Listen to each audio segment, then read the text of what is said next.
Mau cari guru yang ideal, ini dilengkapi di sini oleh Imam Ibnu Ajibah mensyarah kitab Hikam. Ilmun sahih. Pertama, ilmunya harus sahih. Itu yang tadi saya katakan. Ilmu yang sahih itu, ma'rifatnya tidak membuat dia membatalkan syariat. Ya. Sekarang kebalikan. Antum punya guru kebalikannya. Dia syariatnya bagus, tapi dia membatalkan ilmu hakikat. Banyak hari ini? Banyak. Mulai dari yang mengingkari ilmu tasawuf, ilmu ma'rifat, yang memusuhi mereka, yang menzindik-zindikan mereka, itu banyak. Sampai yang berbohong atas nama mereka, banyak. Itu sama semua tuh. Gimana Pak? Jangan-jangan kita berguru sama mereka nih. Ini syariatnya oke, jadi ilmu syariatnya bagus, tapi ilmu hakikat dia batalkan. Ciri-cirinya sederhana, dia ngomong, gak ada tuh ilmu hakikat, gak ada tuh tarekat, gak ada tuh. Tasawuf zindik. Ini kalau udah ngomong begini, ya salam. Ya.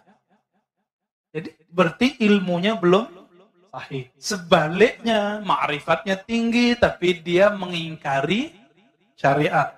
Batal. Wa dzauqun sharih. Zauq yang sharih. Apa arti zauq? Perbedaan antara ahli qalbu dengan ahli fikih satu aja Pak. Ahli kalam, ahli akidah. Ahli akidah, ahli tauhid itu sering bercerita tentang Allah beristawanya gimana. Turunnya gimana, sifatnya berapa, sifatnya begini, sifatnya begitu, takwil boleh atau tidak, pembagian tauhid, namanya orang ahli tauhid, ahli di teori.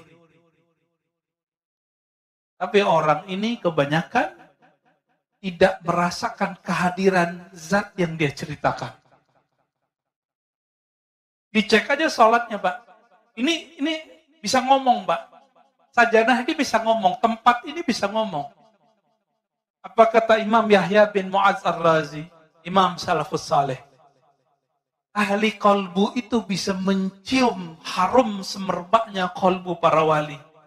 Jika dia setelah menciumnya, dia akan mengejarnya. Bekas-bekasnya terlihat.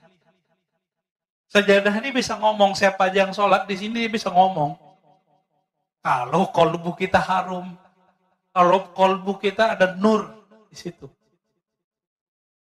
Dia bisa mengecek siapa aja yang sholat di situ. Kenapa? Tempat-tempat di bumi dia bermunajat kepada Allah. Ya Allah tolong. Buatlah atau takdirkanlah orang yang menginjakku pagi ini. Orang yang berzikir kepadamu. Jadi jangan sembarangan Pak.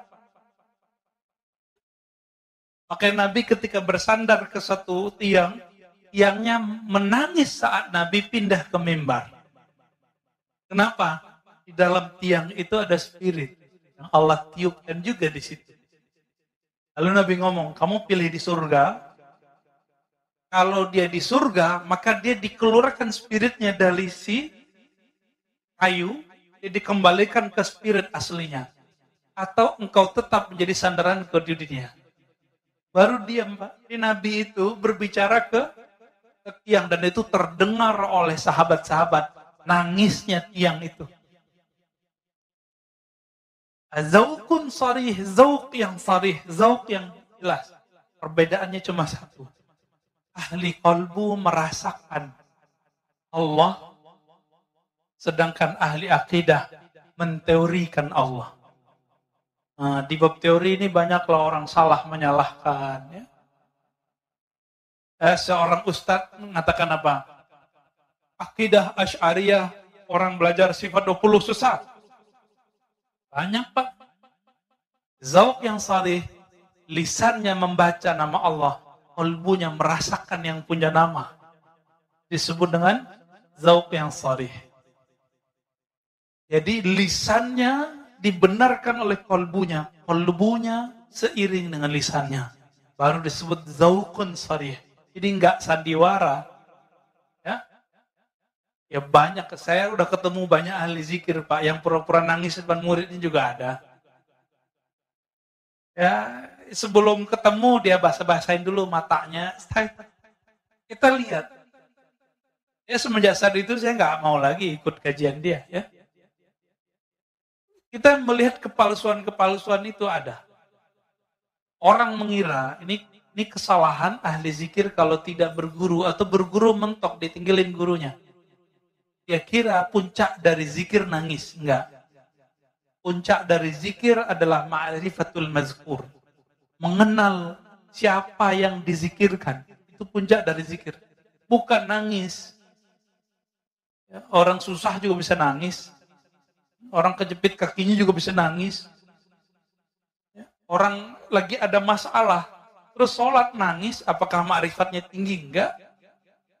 Jadi standar keimanan seseorang bukan karena dia bisa nangis. Karena nangis itu si iblis waktu menggoda Adam, dia nangis-nangis, Pak. Saya nyampaikan ke kita riwayatnya.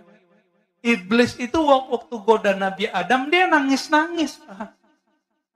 Jadi jangan terdaya oleh tangisan. Wala yaghurrannakum billahil gharur. Orang bawa-bawa nama Allah, bawa nama Rasul untuk menyentuh kalbu.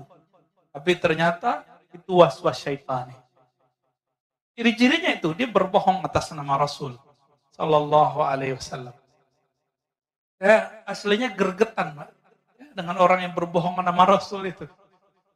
Cuma karena kita sudah dapat ilmu zikir, ilmu ma'rifat dari guru-guru kita, sudah kita nanggapinnya santai aja. Gak tega sebenarnya. Kalau ahli hadis yang asli, Kiai Ali Mustafa dulu, guru saya, itu ngisi di Selas TV nasional. Ada seorang ustadz membacakan hadis itu dhaif jiddan, sangat lemah. Tapi populer. Ramadan awalnya rahmat, tengahnya maghfirah, akhirnya itqu minan nar. Dibacakan oleh si ustadz ini, dia nggak sowan dulu sama kiai. Udah jelas ada kiai minta izin kayak nanya dulu, Pak Kiai ini saya mau bacain hadis ini, Bu. Sahih apa enggak? Main baca-baca hadis aja. Inilah rahasianya. Kenapa ahli hadis mengatakan alla yuhadditsa bihadrati man huwa aula. Jangan kamu menyampaikan satu hadis berceramah, memberikan motivasi di depan orang yang lebih utama darimu. Kita tambahkan illa biizni, kecuali dengan izinnya, ridhonya. Bapak kalau lihat 2010 itu orang dibantai oleh Kiai Ali Mustafa Yakub. Ya. Langsung diambil mic ditanya, "Kamu tahu nggak ini hadis dari siapa?" Ini sahih apa enggak? Si ustadznya bilang sahih, saya nggak inget ya. Dia bilang sahih, saya ingat saya itu. Dibantai habis-habisan. Ini hadis dhaif jiddan. Riwayat Imam Ibnu Huzaimah meragukan kualitas hadisnya. Ente sampaikan ke manusia. Tapi manajernya nggak berani marah sama Kiai Ali hadis. Galak duluan soalnya. Baik. Kemudian ada himmah aliyah. Si guru ini nggak boleh dia orangnya mudi. Tahu mudi nggak Pak? Mut-mutan. Si guru ini karakter ketiganya semangatnya tinggi. Langsung sampai kepada Allah. Ciri-ciri orang begini, dia ini hatinya sensitif, tapi dia mengalah dengan hati yang sensitif itu untuk kepentingan jamaah muridnya. Jadi biarlah saya makan hati, yang penting jamaah saya nyampe kepada Allah. Bukan malah ngibulin jamaah. Ya. Dia mau berkorban untuk muridnya, berdoa untuk muridnya, siang malam dia mendoakan muridnya, melebihi dia mendoakan anaknya sendiri. Ini yang disebut himmah aliyah. Udah ketemu belum Pak guru begini? Mendoakan murid tiap hari. Orang tua aja cuma doain anaknya, biar dapat rezeki yang banyak.